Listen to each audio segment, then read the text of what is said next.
A gente vai cuidar bem de você, o seu corpo vai agradecer. Com fisioterapia, pilates e RPG. Estúdio Quality, um espaço feito pra você. Estúdio Quality, um espaço feito pra você.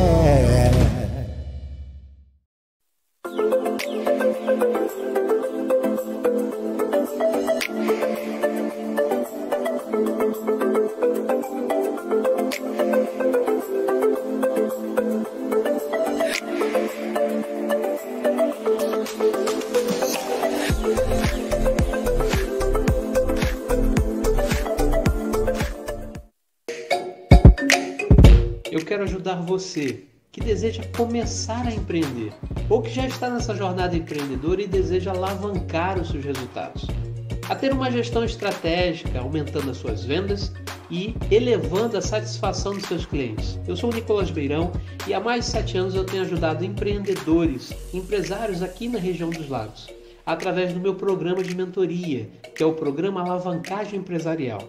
Então, o meu convite é para que você seja o meu mentorado. Eu quero poder te dar o suporte e as ferramentas necessárias para que você possa voar alto. Vem comigo!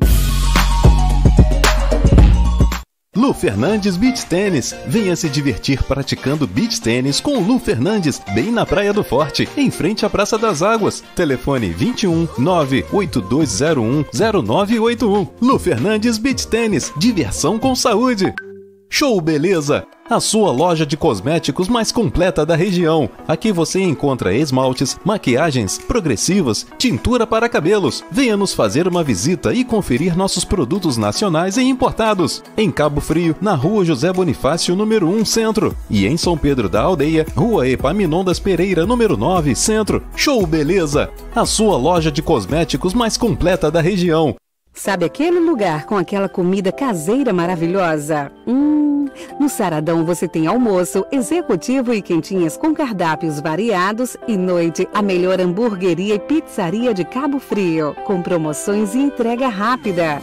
Venha nos conhecer. Travessa Maçônica, Loja 4, Centro, Cabo Frio, em frente à Câmara dos Vereadores. Telefone 22 2643 2699 ou pelo WhatsApp 22 997 28 6724.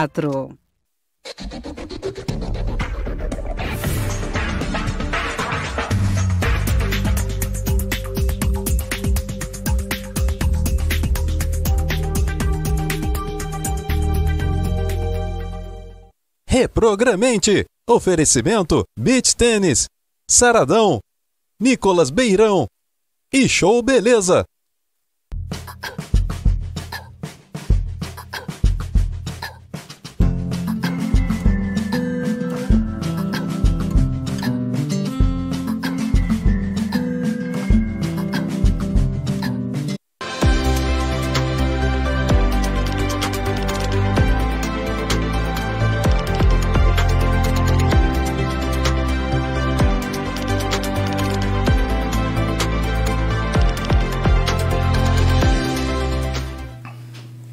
Estamos ao vivo, você ligado aqui no Reprogramente, gratidão pela sua audiência, agora em formato de podcast.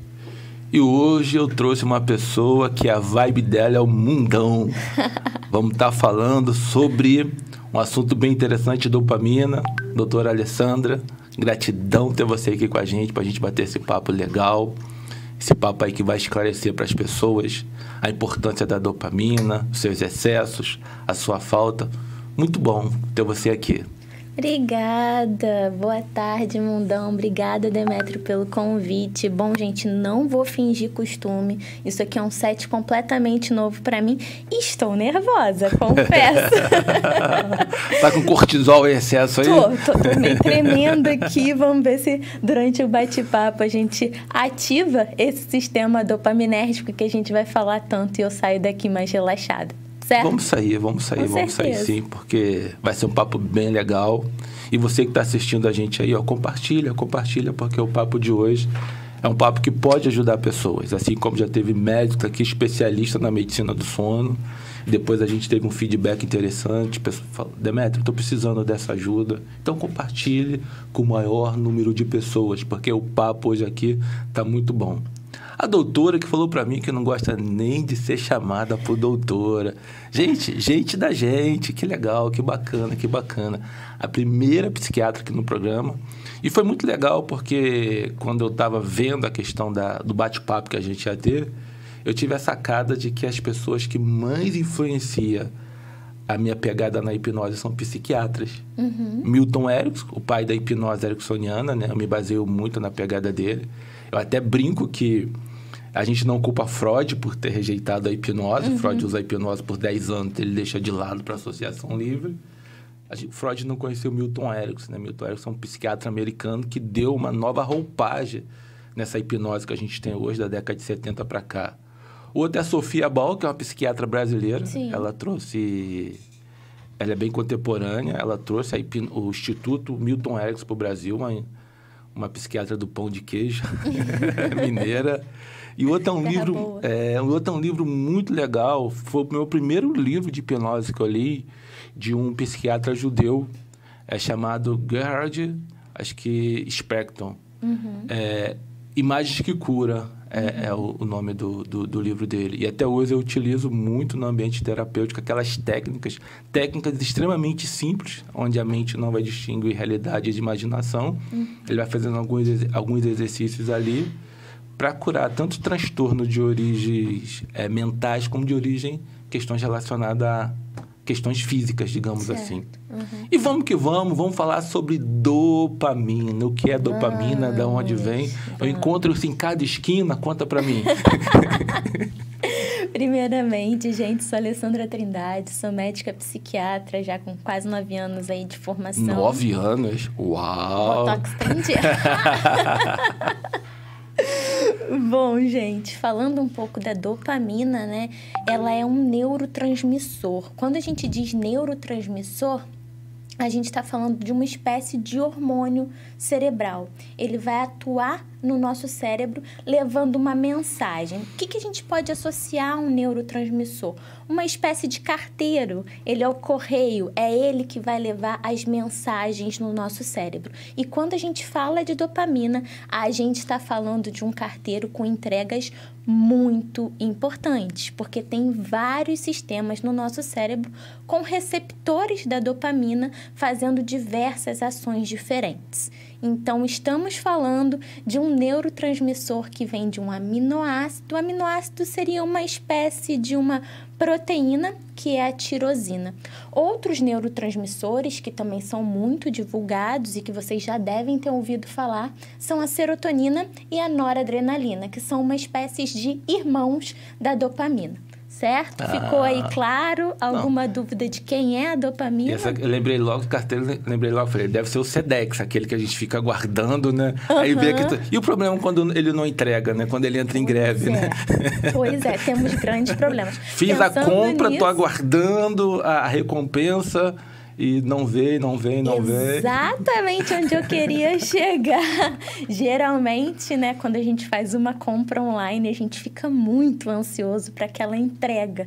E a dopamina seria essa espécie. Quando ela chega, ela te dá aquele quentinho no coração. Chegou minha encomenda, a mulherada que gosta de comprar sapato, roupa na internet. Chegou ali tão esperada a encomenda. Quem entrou em ação no nosso cérebro?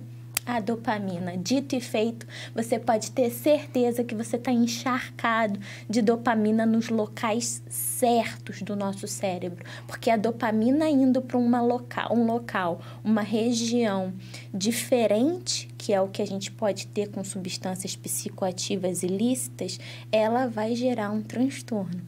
Isso também a gente tem que tomar muito cuidado. E também tem essa questão de que a gente sempre quer sentir aquela sensação da recompensa, o que gera também um perigo da dopamina, porque é muito bom sentir prazer, quem não quer? Aquela história que a gente estava falando antes dos mimados dopaminérgicos, né? Estou sempre querendo a recompensa. E quando a gente leva aqui para a situação, né, de hoje é muito fácil com o mundo digital, você buscar a recompensa. Eu tô triste, eu vou pro TikTok. Eu tô me sentindo mal, eu vou ver um vídeo, eu vou fazer aquilo.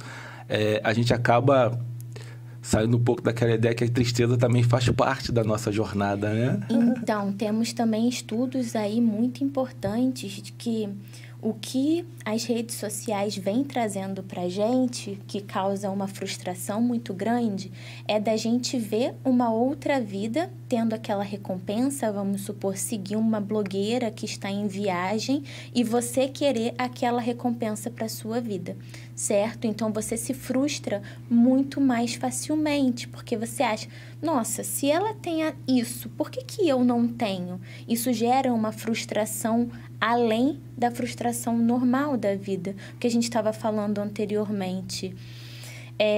Por que não mimar, né? Porque a gente vai crescendo numa vida... Gente, fui super mimada, eu assumo aqui. Super mimada. E aí, agora, a gente estava falando aqui dos desafios, tomando aqueles tapas normais da vida, gera uma frustração que eu falei, gente, meu sistema dopaminérgico não tá me dando prazer nenhum, eu tô ficando desesperada, né? Porque agora eu tô nessa empreitada de ser empresária... Tá complexo. Essa frustração, se a gente não trata e se a gente não lida com isso de uma forma saudável, acaba gerando diversas patologias pra gente, que a gente tem que ficar de olho para dando uma olhada aí e não cair num limbo. Eu, como venho tardio no mundo da psicanálise, né? Sou formado há 5 anos. Parte da minha vida era no mundo do direito. Então, quando a Letícia era pequenininha, eu era do direito. Mimei muito a Letícia. Letícia, foi mal, tá, cara? Me perdoa aí, vida que segue. Ainda bem que tem a neuroplasticidade, você vai aprender daqui pra frente que a vida não é feita de mimo. Não. A gente vai gerar muita frustração. E aí também tem um outro quesito da dopamina que é interessante a gente falar. Às vezes a gente é contrariado na nossa vida e pega e pá, age naquele impulso. Quem fez a gente agir por impulso? O aumento da dopamina. A dopamina vai vir com tudo. Pá! Dá um chute na bunda dele, manda ele embora agora, porque ele não fez o que você quer. Isso é ação da dopamina em excesso. Os mimadinhos, né? Os mimadinhos. E é interessante, lógico, que daria um papo muito mais profundo, né?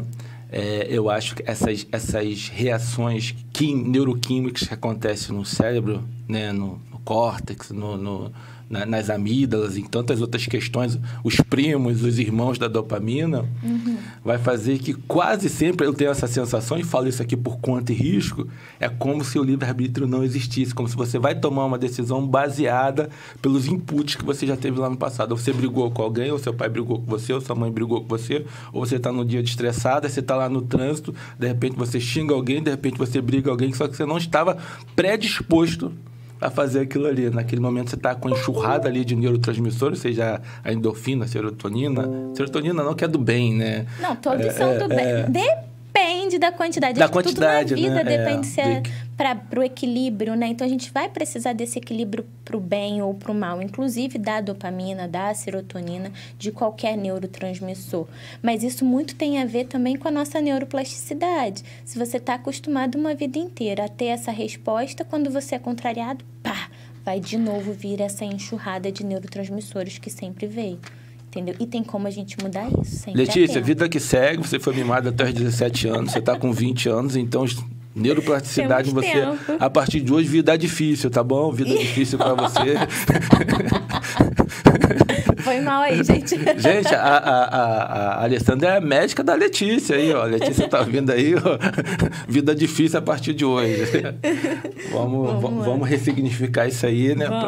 Vamos botar isso em outro local, vamos fazer diferente.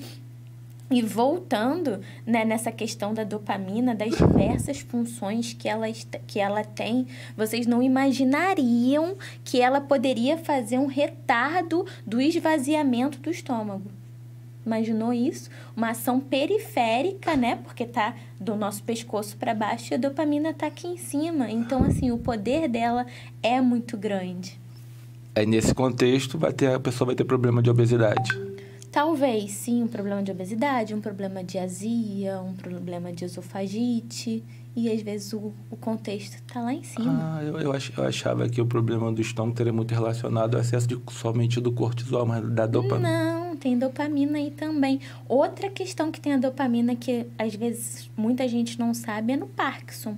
10 anos antes da gente ter alguma afecção, de ter algum sintoma de fato parkinsoniano, a gente já tem a quebra dos neurônios dopaminérgicos, ou seja, os neurônios que produzem dopamina já estão começando a se diminuir, a se degradarem. Isso 10 anos antes da gente ter algum sintoma de Parkinson, que Parkinson dá geralmente sintomas motores, tremor, sintoma de demência, tudo isso. A dopamina está muito ligada a isso, porque ela tem receptores no cerebelo.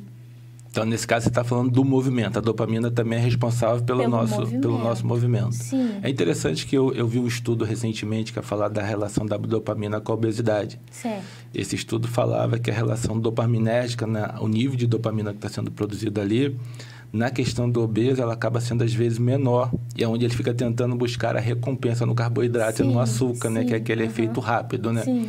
E muitas das vezes, eu lembrei que é da questão do movimento. Ele vai falar que a dopamina ela também tem a ver com o movimento corporal. Sim. O quanto é difícil para aquela pessoa se movimentar, o quanto é difícil para aquela pessoa ir para a academia, fazer os movimentos, porque ela não tem aquela quantidade de dopamina ideal para ter o corpo em movimento. Sim. Ou seja, ela é obesa não porque ela é sedentária. Ela é sedentária porque ela está com pouca dopamina no cérebro. Porque para a gente ativar esse sistema de recompensa, a gente precisa de muitas regulações finas. E ter dopamina é uma delas. O sistema de recompensa, ele é ativado pela dopamina. Fiz uma coisa que me gera prazer, isso libera dopamina. Só que agora vamos supor, se eu não tenho dopamina, eu vou para academia. Eu não tenho quem liberar, eu não tenho esse neurotransmissor. Cadê minha recompensa? Eu tô aqui malhando, cadê? Cadê essa sensação de prazer que eu vejo todo mundo falando que sente? E você só tem a comparação, né? Daquela pessoa que tá 10 anos na academia, corpo definido. Sem sentir nada, gente. E assim, não só a academia, mas como qualquer outra atividade física. Pra gente ter a ativação do sistema de recompensa, a gente precisa de dopamina disponível na fenda pré-sináptica. E aí é onde, às vezes, eu entro, né, com a ação da psiquiatria, fornecendo medicamentos onde a gente vai deixar mais dopamina disponível. E a gente faz isso inibindo a recaptação. Porque à medida que você libera a dopamina, tem, vamos supor, agentes que vão lá, pega ela e tira ela da fenda pré-sináptica para levar a mensagem. Então, eu vou pegar um medicamento, vou botar nesse receptor, vou congelar esse agente, deixar ele ali congeladinho para minha dopamina poder passear na fenda pré-sináptica e eu poder promover o prazer e a recompensa para o paciente. Uau! E é interessante você falar isso aqui, que a gente já começa a falar na questão da visão que as pessoas têm errada do médico psiquiatra, né? Normal. Eu atendo pessoas no ambiente clínico porque no estado de transe hipnótico é muito simples você produzir a questão da recompensa pela dopamina. A pessoa, em algum momento, ela sentiu essa recompensa. Então, a gente revive no ambiente clínico dentro do transe hipnótico aqueles dias bons. A pessoa passou no concurso público, a pessoa passou no vestibular, a pessoa foi aprovada no dia do casamento, dia do nascimento do filho, tudo aqui. Então, só que você vai ver que em alguns casos não funciona, porque precisa da medicação do precursor ali para fazer com que ela sinta aquilo. Sim. Cara, foi impressionante. A pessoa, não senti nada, não consigo perceber essa... Falei, caramba... Você vai ter que pedir ajuda além da terapia para você conseguir, a gente conseguir avançar com o tratamento. E o quanto é importante, né? Exatamente. A questão da medicação. E sinais de que a gente pode ficar atento, de que é necessário pedir ajuda para essa questão, é um desânimo, é acordar sem energia para nada, é de fato você tentar acessar na sua mente qual foi a última vez que você sentiu prazer. Geralmente eu começo a olhar no relógio quando eu estou em consulta, porque quando o paciente me demora mais do que 30 segundos para me responder qual foi a última vez que ele sentiu prazer, nem acesso a essa memória ele está tendo. Há quanto tempo tem isso? Qual foi a última vez que você se sentiu bem? Se você fechar o olho e estiver saudável, você vai lembrar disso de forma rápida. Mas se você fechar o olho, pensa aí, gente, qual foi a última vez que você se sentiu bem? 30 segundos. Tic-tac. 30 segundos. Essa memória vem rápido para você?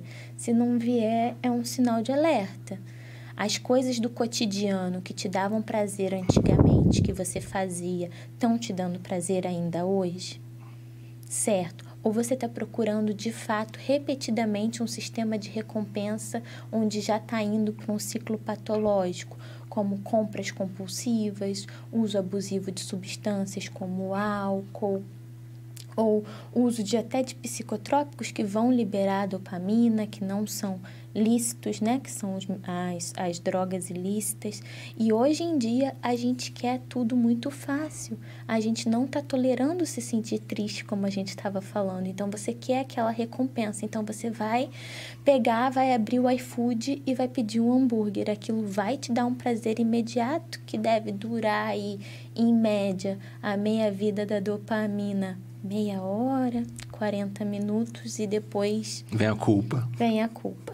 Aí é cortisol. Aí é o cortisol aumentando. E fica um ciclo muito louco, né? Sim. Porque aí te deixa mancha pra baixo. Sim. Aí depois você vai querer a recompensa. Recompensa de novo. Só que tem uma loucura aí, não é mais só o hambúrguer. Vai ter que ser o hambúrguer com a batata. Com a batata, por favor. Pra produzir mais dopamina. Porque acho que a sensação que tem é que só aquele estímulo já não produz mais a mesma quantidade de dopamina, né? Sim. Você precisa de um estímulo a mais, é isso? É, porque também são receptores que eles podem causar dependência. Então, todo receptor que ele pode desenvolver dependência, ele é dose dependente. Você dá uma dose, vai te dar tal recompensa. Você compra uma saia, tem uma recompensa. Da próxima vez, você vai precisar comprar 2 saias para ter o mesmo nível de recompensa. Basicamente assim, tá, gente? Não é generalizando. Tô dando no exemplo da saia para ficar de fácil acesso na linguagem de todo mundo. Ah, bem interessante. Agora, quando você fala da questão da tristeza, que a gente hoje, como a gente quer recompensa muito rápida, a gente não está mais acostumado a sofrer, a gente sempre quer estar se sentindo bem, eufórico, tranquilo.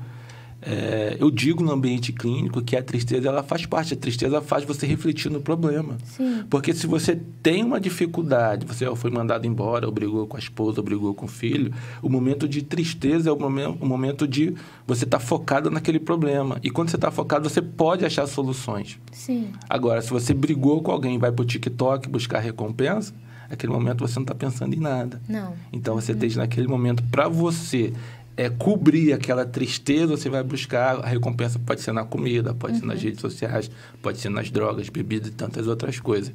Onde, na verdade, faz parte da vida a gente estar triste, né? O problema é o quanto tempo essa tristeza vai perdurar na nossa vida, né? Exatamente. A gente tem falado ultimamente na negligência da fase do luto, né?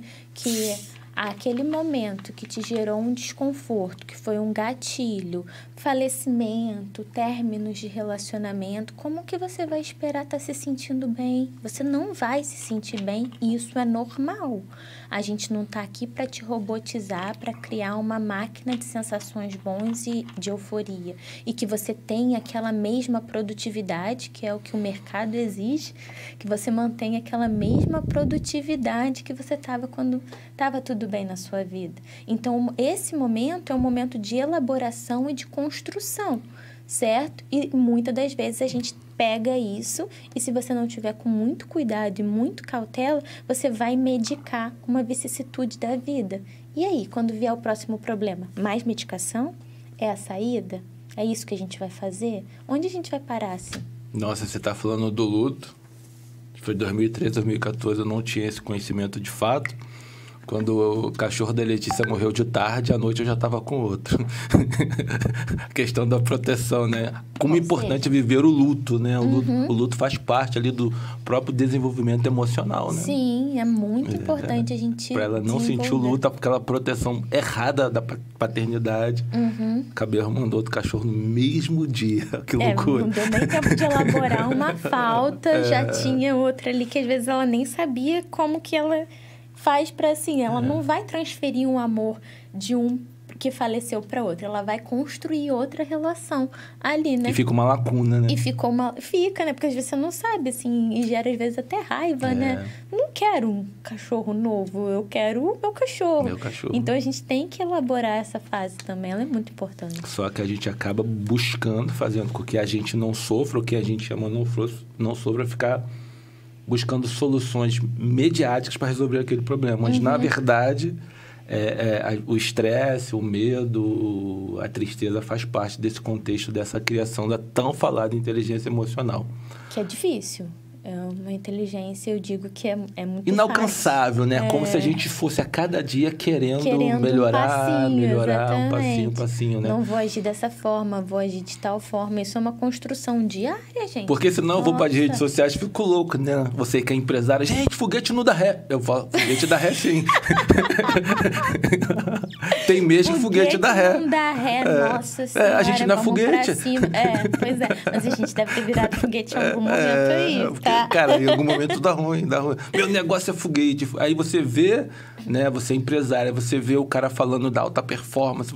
Eu acordo cedo, eu vou pra academia, eu faço, eu aconteço.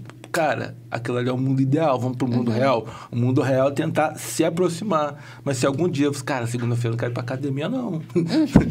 Tô cansado pra caramba. O frio tá ventando, gente. Acordar hoje pra ir pra academia foi tenso. Só que nas redes sociais parece que você é um... Cara, eu vou fracassar porque essa semana eu, cara, não consegui fazer exercício físico. Aí aquilo que é um agente motivador começa a ser um agente estressor. Por conta da comparação, da comparação, né? Das redes sociais. A grama do vizinho é sempre mais verde, mas o que eu costumo frisar muito, ninguém sabe o que tá por trás daquele stories. Ninguém sabe o que tá por trás daquele feed lindo, maravilhoso, daquela viagem, daquele jantar. Talvez tem 2 pessoas ali que não estejam nem se falando, mas a garrafa de vinho é a mais cara e o restaurante é badalado. Então, você vai postar. E isso gera no outro, na gente que tá de outro lado, olhar aquilo e falar assim, gente, só eu que não tenho isso? Aí vai te gerar a comparação, né? A questão é, acordar uma segunda-feira desanimado não tem problema algum. Mas quantos dias você está acordando desanimado? Isso que a gente precisa ficar atento. O quanto da sua vida, do seu lazer, do seu bem-estar, você está deixando de lado. Você só está cumprindo as atividades diárias que têm que ser cumpridas, como o seu trabalho. Agora, o seu momento de prazer, ele está existindo? Isso tem que ser visto, gente. A gente vive numa sociedade de superprodução, como eu já falei. E não tem espaço para esse lazer, muitas das vezes. Você quer a produtividade excessiva. Mas cadê? Você vai fazer o quê se você não liberar dopamina? Uau! Falando em dopamina, né, gente? O Horto sabia que vinha uma médica que ele me pediu uma amostra grátis de medicação. Eu falei, Horto, não vai dar não, vai na consulta, paga a consulta, dá seu jeito aí. É porque eu lembrei do Horto, porque antes de começar o programa, existe várias coisas acontecendo aqui, toda a preparação. O Horto vai, cabeceia, chuta pra gol, enfim. E, cara, é estressante. E o estresse, eu vejo o estresse agudo como uma coisa necessária, o estresse momentâneo, né? Uhum. Agora, aquele estresse crônico, onde a pessoa está trabalhando muito, está produzindo muito, ali eu acho que ela vai produzir o quê? Seria endorfina? Acho que é endorfina, né? A endorfina também é um neurotransmissor. Que vai estar produzindo bastante ali, né? Dentro desse contexto ali, a noradrenalina também, né? Vai estar dentro daquele contexto ali, a pessoa é meta para fazer. Não falo aqui do estresse agudo, eu falo daquele estresse crônico que está se pendurando. Isso pode levar para a ausência de dopamina a longo prazo? Pode sim, porque vai esgotar a sua questão dos neurotransmissores. Então, por diversos mecanismos, a gente pode ter uma deficiência de dopamina por conta do estresse agudo. Até por conta do cortisol também, que vai lá por cima, vamos dizer assim, por uma outra via, quebrar a dopamina antes dela ser produzida, entendeu? Ou seja, se o correio estiver entregando muito, você está encomendando, uma hora ele vai cansar. Ele vai cansar, ele vai falar, ei, quero férias, tô indo embora. Vai embora. E aí é onde a gente entra com o medicamento, o paciente tem a retomada da qualidade de vida e me fala assim, nossa, Alessandra, mas eu já tô me sentindo bem, eu vou continuar tomando a medicação. Por quê? Gente, a gente não recontratou aquele funcionário que foi embora. Então, eu falo assim, eu preciso manter, certo? Pra gente continuar, vamos supor, num jogo de futebol, eu preciso aquecer os reservas mantendo o jogo ativo com o meu medicamento, as reservas aquecendo, que é onde eu faço a retirada gradual do medicamento. Aí vai aquecendo um reserva, vai aquecendo outro. Depois, quando a gente tira todos os ativos, quem está jogando naquela hora, quando a gente tira, os reservas já estão aquecidos para entrar e a gente não tem uma recaída no mesmo episódio. E o que é bacana disso? Eu tenho 2 passagens pelo especialista, pelo psiquiatra, e para mim foi o melhor investimento. Porque vamos pegar na neuroplasticidade. Ali certo. Eu já sabia a questão da neuroplasticidade. Cara, eu tô passando por esse problema. Se esse problema se perdurar, lá na frente eu vou ter mais aquela camada de comportamento. Sim. Então, é mais difícil eu, de alguma forma, reverter esse quadro. Sim, certo. Eu vou no início, que já não estou dando conta com a auto-hipnose, as coisas não estão funcionando, foram crises de ansiedade. Eu vou... E foi, cara, 3 meses, 3, 4 meses de medicação, onde o médico prescreveu, o médico tirou a medicação, não foi, agora eu tô legal e... Dentro daquele contexto ali. Por que eu estou falando isso? A gente cria essa barreira, né, dentro da psiquiatria. As pessoas, nossa, eu não vou no psiquiatra, que ele vai me passar medicamentos, que vai me causar dependência, que vai me causar isso, que eu vou ficar por anos e anos e anos. Ou seja, quanto mais cedo você buscar ajuda, estou precisando de ajuda, melhor vai ser a chance de você não ser dependente de um medicamento mais forte. É isso? É basicamente isso. Não existe essa questão de medicamento forte ou fraco. Existem indicações medicamentosas. Isso. Perfeito. E outra questão também é que a psiquiatria ela tem esse lugar histórico, né?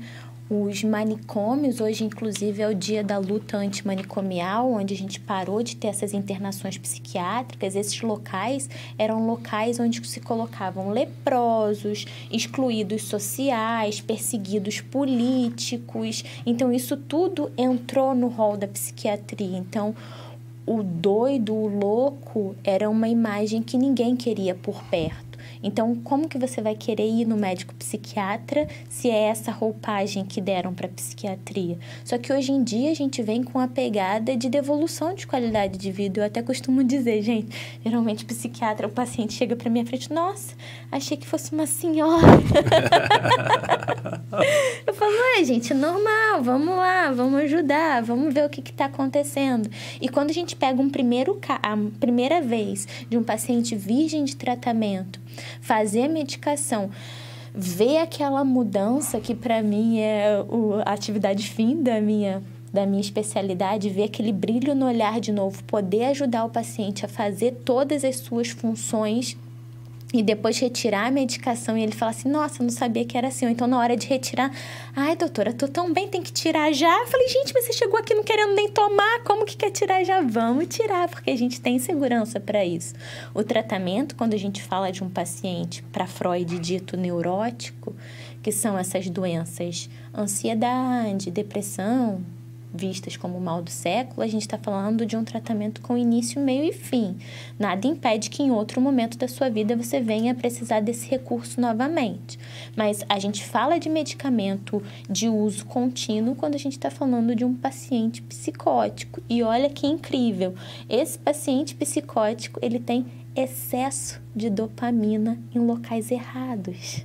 Olha como o excesso... O correio está entregando em lugares errados. Está entregando para a pessoa você que não encomendou. Você está comprando e está entregando no vizinho. E o vizinho não conta nada. Não conta nada. Então, você começa a ter alucinação. O psicótico, para quem não entende, gente, é a quebra com a realidade. Então, essa quebra com a realidade pode te trazer delírios persecutórios, alucinações auditivas e visuais. E quem está integrada nesse processo é a dopamina. Dopamina, chuva de dopamina na região errada do cérebro. Então, o que a gente tem que fazer? Agora eu tenho que pegar uma molécula que bloqueia o receptor da dopamina. Consequentemente, o que eu vou fazer de efeito colateral? Eu vou deixar esse paciente mais apático. Então, ainda é um desafio da psiquiatria moderna ter uma molécula um pouco mais fina, onde eu não cause essa apatia para o paciente psicótico. E viva a evolução tecnológica, né? Hoje a indústria farmacêutica, que é tão mal falada em algum momento aí, né? Como se fosse essa indústria da ganância. Cara, eu acho totalmente ao contrário. Viva essa, né? Ali são fruto de anos e anos de pesquisas que vai fazer com que aquele medicamento seja o mais seguro ali para o paciente. E a gente, eu lembro da minha avó falando, até a fala da minha avó, falando, nossa, esse mês eu tive que gastar X de farmácia. E é uma fala que acaba contaminando a gente. Sim. E eu, na fase adulta, já casado, falei, não, Cristiane, vamos ressignificar. Felizmente, esse mês a gente tem X para gastar por mês na farmácia, porque é aquele medicamento, o efeito analgésico, que ele vai tirar aquela dor de cabeça, o anti-inflamatório. Ainda bem que existe aquilo. Então, a gente ressignifica. Sim. Ainda bem que eu posso ter acesso a esse medicamento, ou pelo SUS, ou qualquer caminho aí, porque, na verdade, esse avanço tecnológico é algo que vai me beneficiar. Sim. Porque, senão, ainda estaria preso lá no tempo de Freud, daqueles maníacos, onde ficavam todos naqueles eventos ali, naqueles hospitais lá de São Petré, Charcot, né? Todos os loucos lá. E fez com que a psiquiatria se tornasse algo tão distante, porque parece que psiquiatria não se aponta para a vida saudável, só aponta para a loucura, mas é o contrário. É o contrário. Psiquiatria é qualidade de vida, gente. Que você consegue rapidamente hoje pelos efeitos do medicamento. Sim. Ou seja, o quanto antes você pedir ajuda... Eu, com a minha ansiedade, ainda acho que meus medicamentos podiam fazer efeito mais rápido. Porque, às vezes, eu falo assim, gente, pelo amor de Deus, porque começa a medicação, eu preciso de 7 a 10 dias para ela passar pela barreira hematocefálica. Porque não é qualquer coisa que o cérebro deixa entrar. O cérebro só vai deixar entrar quem o sangue der o selo de qualidade. Sangue só dá selo de qualidade para quem ele vê todos os dias. Então, aí já se foram 7 a 10 dias. O paciente não tá sem ver melhora nenhuma. Ele tá falando assim, nossa, aquela médica lá não serve de nada. Não melhorou o meu problema. Então, eu sempre explico isso. Ainda exige um pouco de paciência pra gente ver a resposta terapêutica. Na analogia do carteiro, você tá sempre, vamos ver se funciona, você tá sempre acostumado a receber ali o Sedex.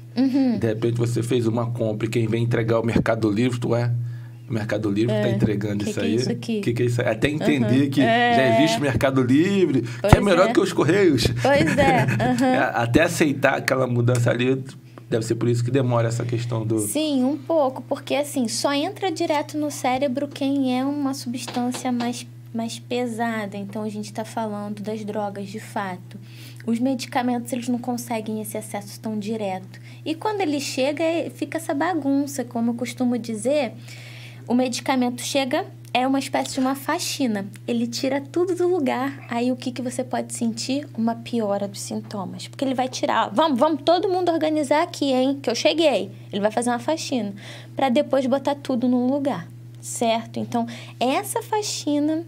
pode te trazer, gente, sinto informar, é com pesar, é por isso que eu sempre me coloco à disposição. Pode te trazer uma piora, assim, no início, porque ele vai chegar botando a banca, tirando todo mundo do lugar, quem manda sou eu, sai você daí, sai você dali. E aquela coisa, se a gente pega para fazer uma faxina em casa, tira toda a casa, cozinha, quarto, banheiro, tira todo mundo para arrumar... bate o desespero, gente. Bate o desespero e ninguém bota nada certo no lugar. Então, eu procuro, nas minhas consultas, organizar, vamos lá. Principal que te trouxe aqui, é isso que a gente vai resolver primeiro. O que a gente vai achando no meio do caminho, a gente vai organizando. Porque se eu quiser organizar tudo no mesmo tempo, vai te bater o desespero e você não vai levar em conta nada do que eu te falei. Então, primeiro a gente vai com a medicação, depois a gente entra com a estratégia da atividade física, de todos os suportes de uma vida saudável para você conseguir seguir com a sua qualidade de vida sem o uso medicamentoso, sem precisar ir no meu consultório constantemente. Você falou da atividade física aí, eu lembro lá na consulta com a Letícia, que acho que foi uma pergunta que você fez, né? Se faz atividade física. Dá diferença, né? Faz a diferença, né? Muita. Mas assim, eu não sou aquele tipo de profissional, como eu falei, que na primeira consulta eu preciso que você faça atividade física, porque senão a gente sai de um lugar de muito desânimo e eu te levo para frustração. Porque você vai tentar e não vai conseguir. Então, a gente tem que ir ajustando aos poucos. Os pacientes que já fazem atividade física, top, porque vai potencializar muito, porque ele está indo junto, ele está jogando junto com o meu medicamento. Então, é muito bom pra gente. E eu vi também uma preocupação sua com o intestino, né? Do probiótico, né? Sim. Bem legal. Isso é interessante, a questão do probiótico. A gente já tem vários estudos comprovando, porque vamos falar da seguinte maneira. O intestino é visto como o nosso segundo cérebro. Tem até uma expressão muito antiga, muito sábia, inclusive, de falar que fulano está enfesado, né? Enfesado mesmo, é com né? raiva e com fezes. Então, se o seu intestino não funciona bem, a gente tem diversos mecanismos onde precursores dos nossos neurotransmissores, que são tirosina, triptofano, eles não vão estar sendo absorvidos. Então, eu vou ter menos precursor.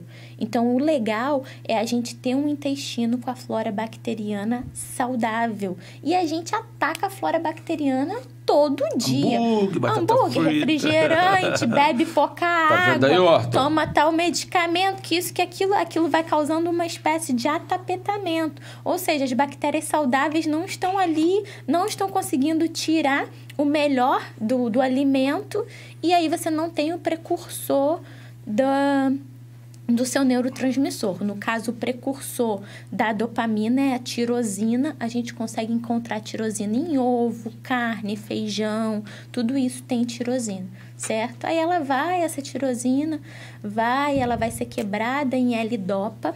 L-Dopa é um medicamento que já existe pronto, L-Dopa que a gente usa para o Parkinson, e de L-Dopa ela vai virar dopamina. Ou seja, a alimentação a nível de prevenção é algo inegociável, então. Sim, é muito interessante. Se a gente tiver os pilares da qualidade de vida bem estabelecidos, a nossa chance de adoecer com uma doença mental é bem menor. Vamos falar sobre os excessos da dopamina no organismo? Vamos. Que trem é esse aí de beleza? Como você falou, tudo tem que estar regulado, assim como não existe os neurotransmissores ruins. O ruim é o excesso dele, né? Até o cortisol, que é um vilão. Não, na verdade... A gente precisa. Precisa dele ali, né? O estresse faz parte, a ansiedade faz parte, o medo faz parte. Mas a gente fala daquilo que paralisa, daquilo que é ruim para a nossa qualidade de vida. Certo. Acredite, gente, a tristeza faz parte da vida. A ansiedade também. A ansiedade Ela também. nos trouxe até aqui nesse momento, inclusive, porque se não fosse a ansiedade e o medo, a gente não ia ter mecanismos de defesa. Então, ela nos trouxe até aqui. Quando a gente está falando de um processo patológico, a gente está falando daquilo que de fato paralisa. Então, a dopamina, em específico, ela em excesso, a gente vai ter uma vertente para os vícios em geral, porque é esse sistema de recompensa sempre superativado pelo excesso de dopamina. Então, você sempre quer situações que te levem a essa descarga dopaminérgica maior. Então, a gente vai estar falando de um processo de um vício, certo? A gente também pode estar falando de um processo psicótico, que é essa fuga, rompimento da realidade, onde eu vou estar ativando o receptor de dopamina no lugar errado, que não era para estar ativando aquele ali. Só que tem tanta dopamina no meu cérebro que ativa o bom e ativa o no lugar onde não era, longe de casa, ele vai para longe de casa e ativa esse receptor também. Então, a gente também vai estar falando de um processo de psicose, que pode ser uma esquizofrenia, né? Isso a gente vai fazendo uma avaliação médica, todo o critério, que é por excesso de dopamina. Além disso, gente, isso vai pela cola mesmo, porque já para a parte de baixo, periférica, eu vou... Momento gente da gente. Né? Gente, porque, né? Já tem tudo na cabeça. O resto do corpo a gente vai ali, ó, organizando. Além disso, a dopamina, como ela é responsável pelo estímulo da excreção renal de sódio, a gente pode ter aumento de sódio ou diminuição de sódio. Sódio, gente... Explicar uma coisa básica aqui que o sódio faz, que ninguém nunca dá muita bola. Cãibra, e sabe quando o olho fica assim, ó, tremilicando? Isso é falta de sódio dentro da célula. Desculpa, gente, isso é falta de potássio dentro da célula. Só que o potássio depende do sódio. A célula faz uma troca um com o outro. Se tem baixa de sódio fora, vai ter alta de potássio dentro da célula. E a dopamina faz isso. Então, quando a gente faz a medicação, a gente pode ter esse efeito colateral, que se resolve facilmente comendo meia banana, porque a banana é rica em potássio, que vai trocar pelo sódio. E aí fica esse ciclo estabilizado. Ah, vou ter que tomar mais um remédio para isso? Não, você vai comer meia banana de 3 em 3 dias e isso vai estar resolvido. E sua cãibra também vai estar resolvida. A outra questão também da dopamina é o relaxamento do esfíncter esofágico. Então, a alta da dopamina, você nunca vai se sentir saciado, vai de novo para aquele sistema de recompensa e você vai buscar mais alimentação, certo? Principalmente no período noturno. E o retardamento do esvaziamento do estômago, que também vai deixar ele sempre cheio, que gera outros mecanismos, até por GLP-1, que é o famoso agora que está todo mundo querendo inibir para emagrecer. E você também vai ter aumento de peso. Uau! Rapidinho. Você falou do cérebro como segundo intestino. Não, o intestino como segundo cérebro. Na hipnose, a gente usa esse trocadilho para confundir a pessoa. Agora você relaxa mais. E aqui eu já tô relaxada, já tô de aqui boa. Não foi um momento hipnótico, foi um momento falho mesmo. Eu lembro que assim que eu terminei meu curso de hipnose lá no Rio, eu tinha uma amiga uma psicóloga, que falou: Demetrio, você tem que falar de hipnose dentro dos centros acadêmicos, né? Poxa, vamos lá dar uma palestra lá. Ela organizou uma palestra lá no Rio de Janeiro. Aí vamos, ela contratou o espaço lá. Eu falei, cara, vamos sim. Estava muito empolgado, vendo aquela transformação. A hipnose foi uma parte do meu controle de ansiedade. Veio para uma regressão de hipnose, um trauma que eu tinha de infância. Então, eu estava muito empolgado com aquilo. Mas por que esse fato me lembrou? Que aí eu cheguei lá, né, era uma sala alugada lá no centro do Rio. Aí estava todo mundo formado. Falei, não, bota a galera para formar lá em Uto, tranquilinho, a gente vai bater um bate-papo lá. Aí fiz um slide maneiro, aquele negócio todo. Até do Prezi. Prezi era um Sim, negócio... meu irmão fazia isso pra mim, era muito legal. Cara, foi uma perda de tempo, porque... qual foi o lance ali? Aí eu falando, né, sobre... Por que Freud abandonou a hipnose, falando de Charcot, tudo aquilo bonitinho, né? Inconsciente, pré-consciente, mas qual foi a questão? Eu comecei a apresentação, né? Aí a primeira, não, eu sou psicóloga, sou professora da USP, da USP não, da... UF? Da... UFRJ? Não, lá do Flamengo. UERJ? Não, UFRJ. Naquela privada, que é a católica. PUC? PUC. Sou da PUC, sou professora da UERJ, sou mestranda. Eu falei, gente, como é que eu vou falar de inconsciente para consciente? Aquilo foi me dando aquela sensação de liberar carga inútil para ficar mais leve para correr. Aí você vê que ali você não tem domínio do intestino, não tem domínio. E tava um frio do caramba, E ali começou a virar um caos. A sensação de luta ou fuga, cortisol lá em cima, começando aqui aquele excesso de suor. Aí eu já não via mais ninguém, né? Já 20 e poucas pessoas. Nem via mais nada. Aí você não via mais nada. Girar em torno daqui. Mais nada. Falei, gente, esquece slide. Aí a vantagem da hipnose, que eu já tinha uma âncora. Você observar, eu bebo muita água com gás. Eu trago desde lá de trás essa questão da ancoragem. Isso me traz um estado de paz. Um exercício que eu faço de hipnose, né? Aí foi onde que eu bebi o copo, a garrafa d'água. Falei, cara, esquece a parte teórica. Vamos para a parte prática. Falei, um voluntário aqui na frente. Aí pronto. Mas quer dizer, naquele momento quase que eu termino com a palestra, porque a gente não tem controle. Não tem. O intestino queria liberar o excesso de peso que estava para eu correr mais leve. Essa questão da dor de barriga, né, na luta ou fuga, nos momentos ansiosos, não tem tanto critério da dopamina, gente. Isso vai ficar mais com a noradrenalina e com a adrenalina te deixando super alerta, assim, suando. Você começa a hiperventilar, fica... como se você fosse de fato para uma batalha. Tá todo mundo lá calmo e você ali, meu Deus, cadê o banheiro mais próximo? Me tira daqui, por favor. Os ansiosos sabem bem como é essa sensação. Vamos correr mais leve. Vamos. E essa questão, quando você fala que a ansiedade, a gente fala que o medo é uma questão natural, eu lembrei de uma palestra de um neurocientista, ele falando, né, que há 70 mil anos atrás, a gente estava lá no leste da África, naquele caos ali do Homo sapiens ali.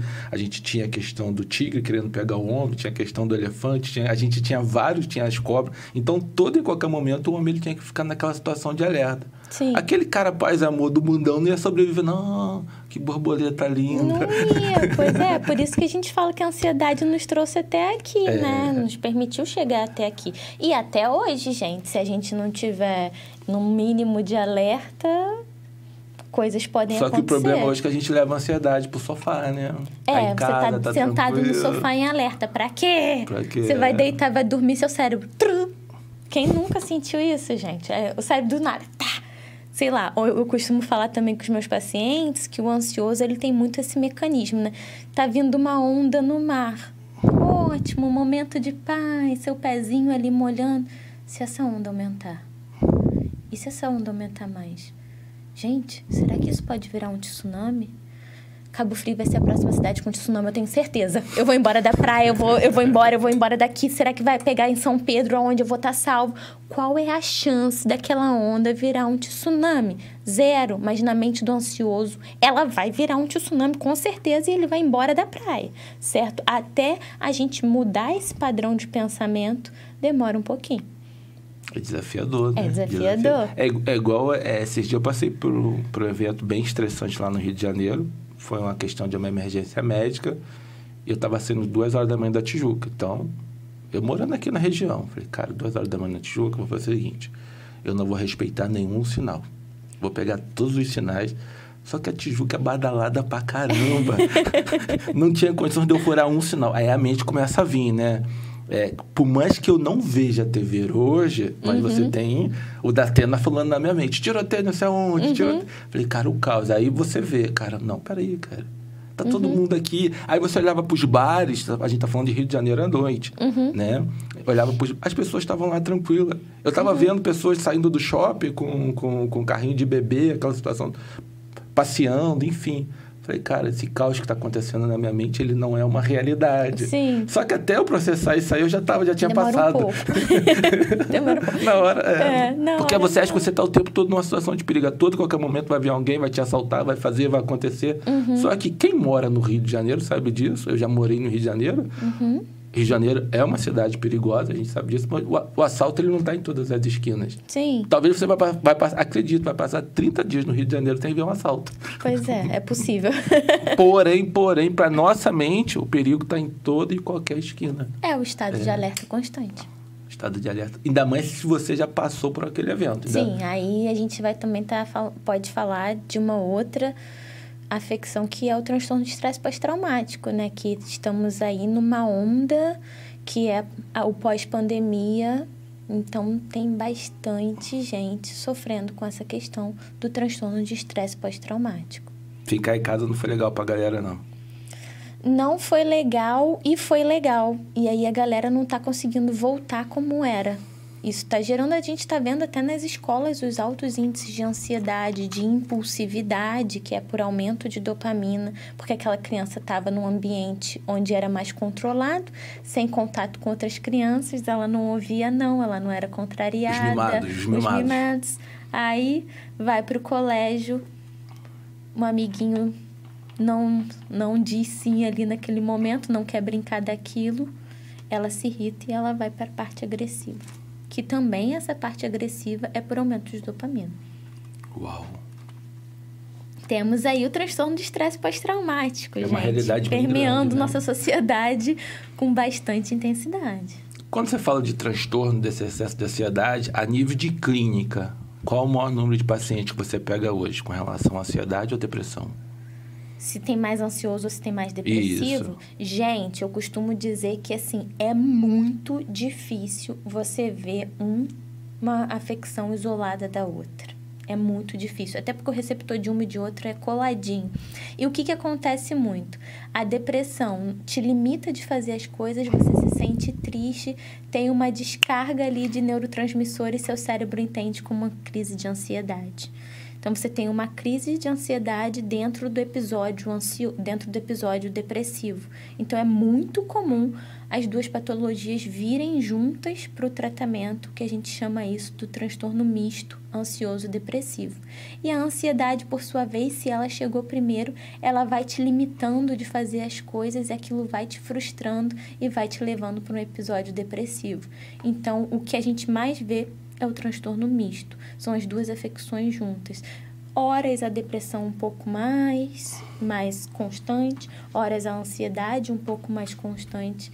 E isso é uma realidade que é bem impactante, assim. Eu não gosto de rotular nenhum paciente, né, com um diagnóstico, porque aquilo pode mudar uma hora você pode ter um transtorno com um episódio depressivo mais longo, outro com um episódio ansioso mais longo. Então, não gosto muito de nomear. Mas o que a gente está vendo muito hoje em dia é o transtorno misto. Interessante. É uma coisa que eu pego muito também no ambiente clínico, e já faço a pergunta. Vou falar um estudo de caso aqui, isso não aconteceu comigo, foi algo que eu estava estudando, de uma pessoa que ela estava tomando uma medicação bem significativa, ela não dormia, né? E existe esse desafio do sono, com ansiedade, o sono é reparador, e ela já estava tomando uma medicação pesada, e mesmo assim o cérebro dela não apagava.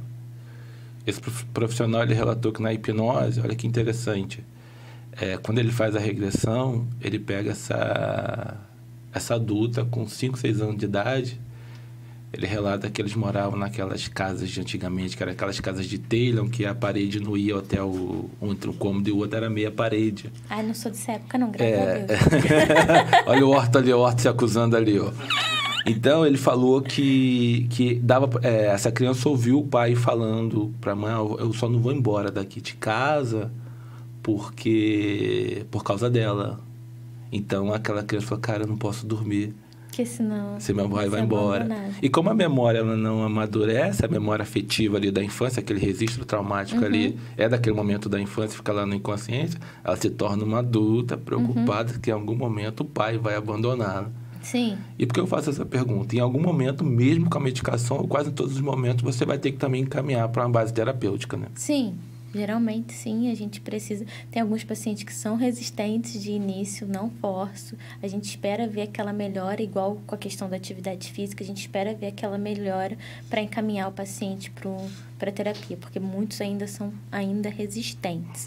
Eu costumo dizer que a medicação, o trabalho da psiquiatria, é botar um banquinho para que você consiga segurar os seus balões. Depois você vai ter que continuar andando a sua vida sem esse banquinho. O medicamento vai embora e você vai ter que continuar segurando os seus balões. Então, para a gente segurar esses balões e não sofrer tanto quando um foge, quando um estoura, é a terapia que vai te ensinar isso. E o efeito reverso também, né? O profissional da área da terapia, ele tem que entender em qual momento que ele falou, cara, eu caminhei até aqui, agora eu preciso. Nesse momento eu vou precisar, ou de forma conjunta, ou de forma isolada, porque às vezes tem a questão, né? Eu respeito muito. Eu peguei um caso recentemente, a pessoa falou, Demetrio, eu vou no psiquiatra, eu pago você. Eu falei, vai no psiquiatra.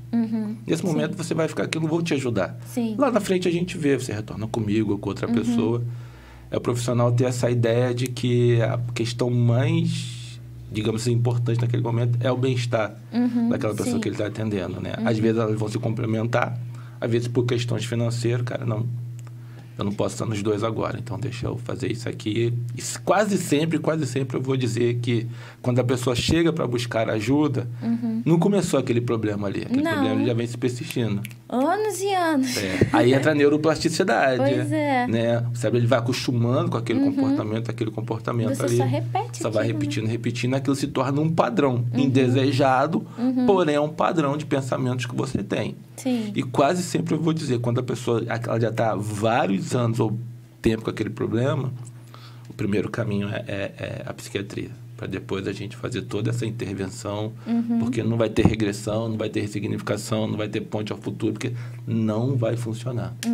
Então, a gente vai entender o quanto é importante a pessoa buscar o psiquiatra, que acredite, gente, não é médico de doido, é médico que salva, é médico que traz vidas, é médico que traz qualidade de vida. Então, você que está assistindo a gente, quanto mais cedo você pedir ajuda, melhor qualidade de vida você vai ter. Alessandra, a gente está no finalzinho, o Horto já finalizou, não queria terminar, eu gosto sempre de passar, mas o Horto fica ali com aquele dedinho dele ali. Calma, Horto, a gente vai acabar, cara.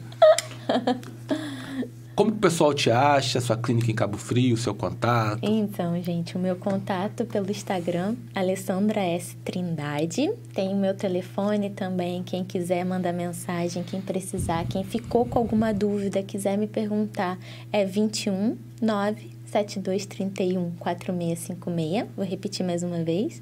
21 97231 4656. E o meu consultório fica ali próximo ao antigo Hotel Caribe, atual Sesc aqui em Cabo Frio. Um lugar cheio de características minhas para acolher todo mundo que chega lá da melhor maneira possível, com cafezinho, chocolate e o meu jeito de atender o mundão, que as pessoas que me conhecem sabem. Gratidão pela sua presença. Obrigada. E vamos fazer um podcast só falando sobre o mundão, hein? O mundão, exatamente. Mundão. Vários desafios aí no mundão, né?